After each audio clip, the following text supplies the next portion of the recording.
Radical. Welcome to part one of Radical Rapid Fire Comment Response for July 25th through July 31st, 2022. Short comments, quick replies. Mr. T, 55 Flex M. 90% of people reselling lowball because that's what they do for a living.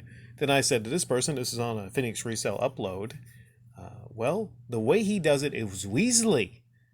Basically something like, how I've responded to a lot of people defending what he does, the lowballing of people. Extreme lowballing of people, the whining, the bitching, the moaning, the complaining. Is that the best you can do? Stuff like that, No, that's not proper haggling. There is haggling. Everyone haggles. Little bit of haggling. It's the amount of haggling, It's the amount. You can make lots of different analogies. I could come up with an analogy right now. A lot of you understand the difference in it. There's lowballing, and then there's extreme, like 90-year-old man swinging pendulum lowballing, which is what Phoenix Resale does.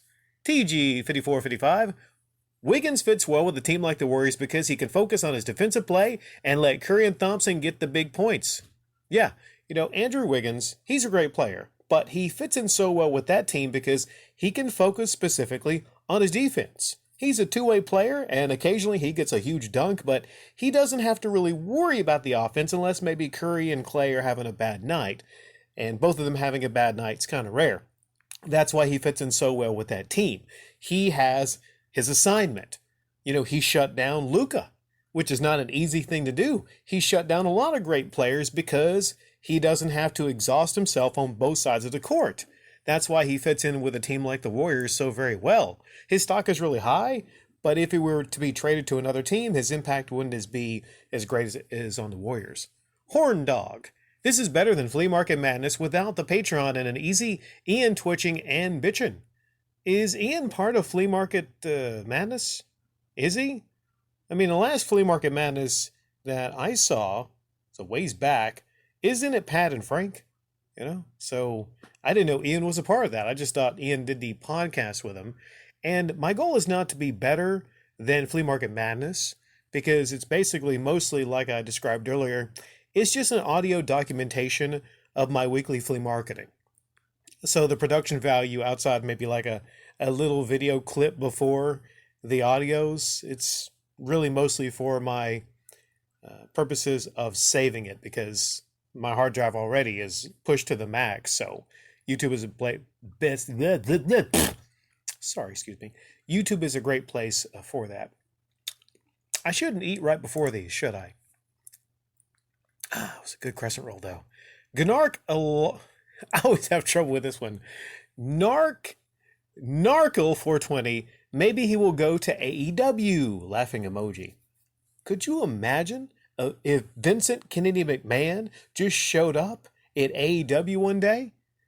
That would be pretty amazing. Since he's, shit canned out of WWE and he can never really go back. And, I don't know. Unless he gets incredibly just bored, I don't see if he would do that.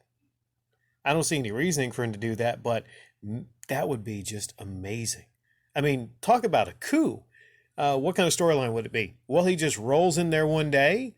You see him in a limo, just roll up, get out there, and basically, go in there and talk about how I'm a billionaire, or whatever. I'm making an offer right now. Get me your head or whatever. Like, I'm going to take over right here. And then he can make a reference to, I don't know. I could go into that with Radical Rapid Fire, but him at AEW, that would be something to see. We'll never see it, though, but that would be something. Computer Chick Productions. Vince has been straying away from his marriage for years. I still say him and Trish Stratus had a fling, but with today's cancel culture, he was forced to retire. Yeah, didn't they have a part in the ring where she had to bark like a dog or something? I'm not sure. I remember seeing that clip. It was something in the ring, and like the way she looked at him, I don't know. Like sometimes you see something and it's a bit more than acting. Also, there's various segments in the back where he was like a little bit close with her on the couch. Who's to say Vince just said to himself, you know what? I have the money. I have the power. A lot of women are attracted to money and power. And it's not like Vince was a bad looking guy, 15, 20 years ago, 10, 15 years ago. He was not a bad looking guy. He's in great shape. So yeah, maybe Trish Stratus possibly. Yeah, with cancel culture though, if you're a man, you can't really do really anything. Specifically, if you're a man, you really can't get away with anything without being canceled, and the pressure of cancel culture weighing down on you. Scottish Gamer 72. Vince McMahon karma bites him. He should have kept it in his pants. Too many women coming out now. The Bill Cosby syndrome comes after one after the other and forces Vince McMahon into early retirement. We also see this with Deshaun Watson. There's a lot of females that come out. Whether or not Deshaun is guilty, that's a football thing. Bill Cosby definitely guilty. Bill Cosby syndrome was terrible, terrible. I remember briefly I had Bill Cosby syndrome, and I had to go get some therapy. I was going around places. Mine was not related to actually Quaaludes or whatever. I just went crazy for Jello, specifically Jello pudding pops. I'd watched an old Bill Cosby commercial. I went to sleep. I woke up one morning. Oh, I'm gonna go to the grocery store, and I went to every single grocery store, and I was harassing all the people at the grocery store. Hey, where's the Jello pudding? What else is Jello pudding on? I'm the man that does the Jello pudding commercials. Please get me to it right now. And then they would look at me like, sir, I don't think we'd have that. And then someone else a little older would say, yeah, I had those when I was a little kid, but they discontinued those. No, they didn't discontinue. I just saw a commercial on television. And I lied a little bit. There was a little groping going on.